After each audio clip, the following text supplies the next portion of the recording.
La Forie est une commune française située dans le département des Hautes-Alpes, en région Provence-Alpes-Côte d'Azur.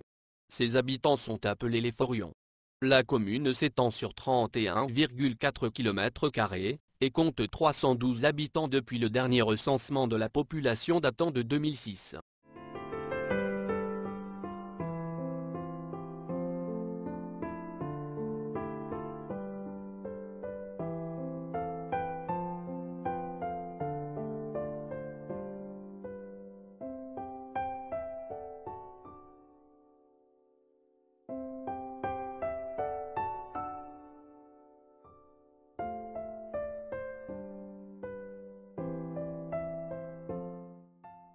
Avec une densité de 9,9 habitants par km², la Forie a connu une nette hausse de 34,5% de sa population par rapport à 1999. Comme toute cette vallée du Haut-Buëch, le territoire de la Forie était situé au Moyen Âge sur le fief du comte de Die.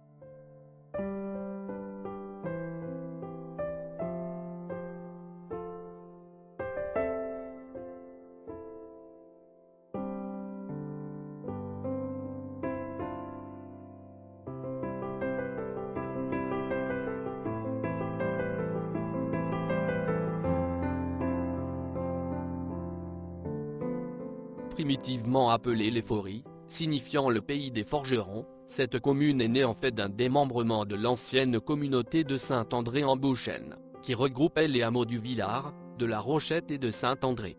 La Forie est devenue un chef-lieu de population important, à partir de la construction dans cette cuvette au climat provençal sec et tempéré, de la voie de chemin de fer.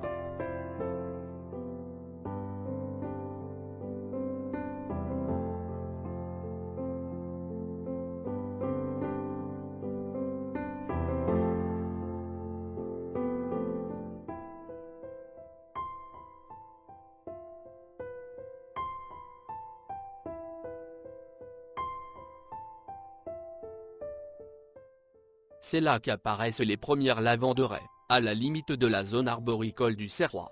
Lieu privilégié pour le ski de fond, la randonnée nordique, le parapente ou le deltaplane, mais dépourvu de véritable richesse architecturale, à l'exception de l'église Saint-André, son hôtel Renaissance et du château du Villard.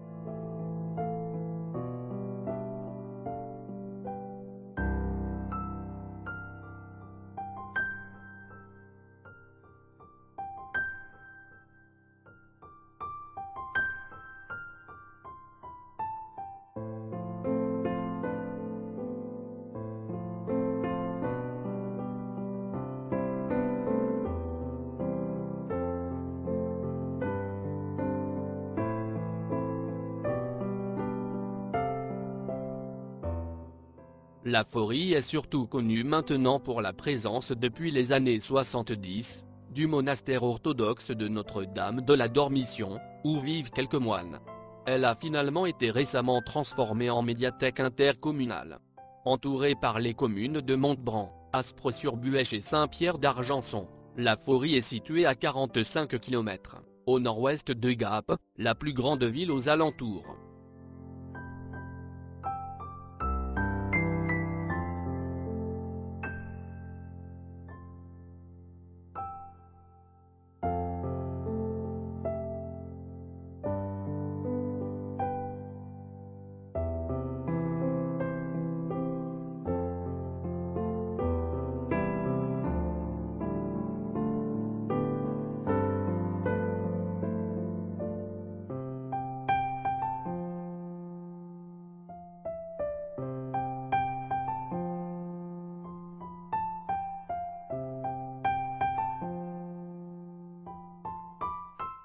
Située à 839 mètres d'altitude, la commune est arrosée par la rivière le Buëch, ainsi que par l'un de ses affluents, l'Aiguebelle.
Le village est traversé par la RD 1075, au bord de laquelle se trouve une boulangerie, la salle polyvalente du village, la mairie et l'école.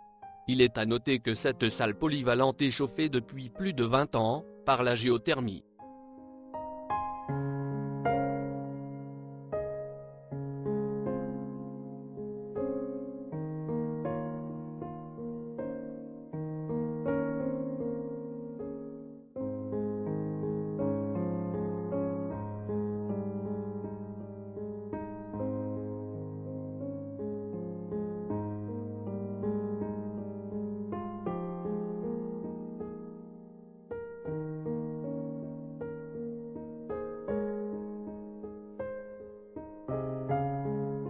La commune est composée d'un bourg, et de plusieurs hameaux, les Vignasses, lieu anciennement recouvert de vignes.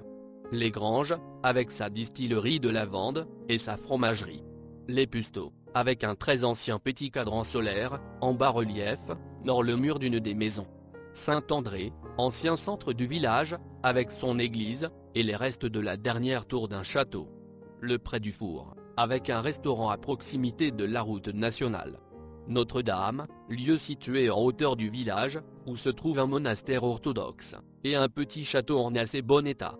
Le Pré-la-Chèvre, vaste plaine avec un camping, et de nombreuses nouvelles habitations, qui, comme chacun le sait, sont construites en zone inondable.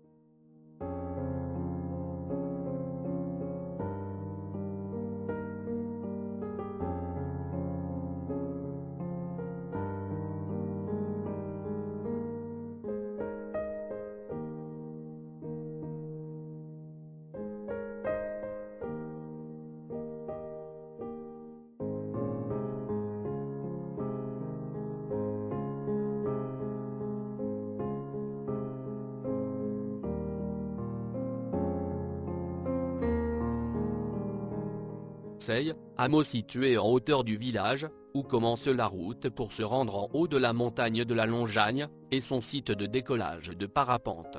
La Valette, hameau situé de part et d'autre de la route 1075, avec son petit commerce de produits locaux. Aujourd'hui transformée en médiathèque intercommunale, l'ancienne gare ferroviaire est située sur la ligne de Lyon-Perrache à Marseille-Saint-Charles, via Grenoble, et Veynes.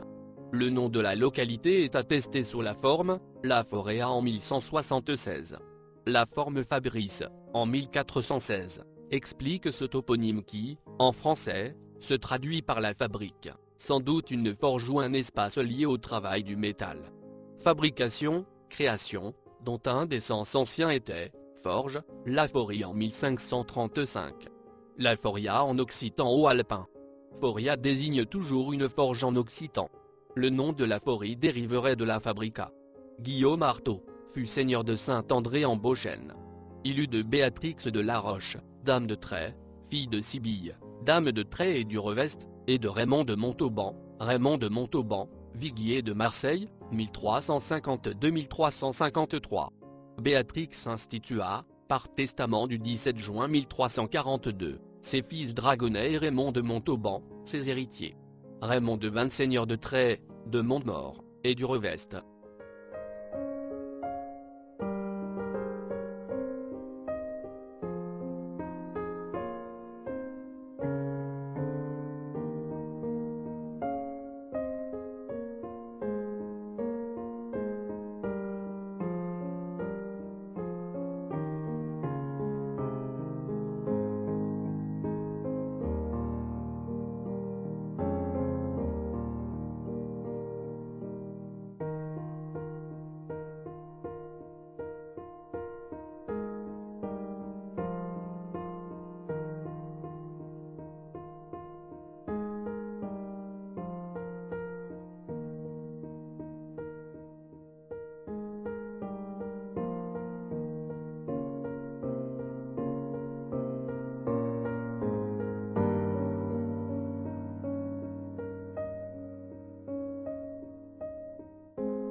Personnellement, mes parents et moi, nous avons retrouvé les familles Faure, en 1959.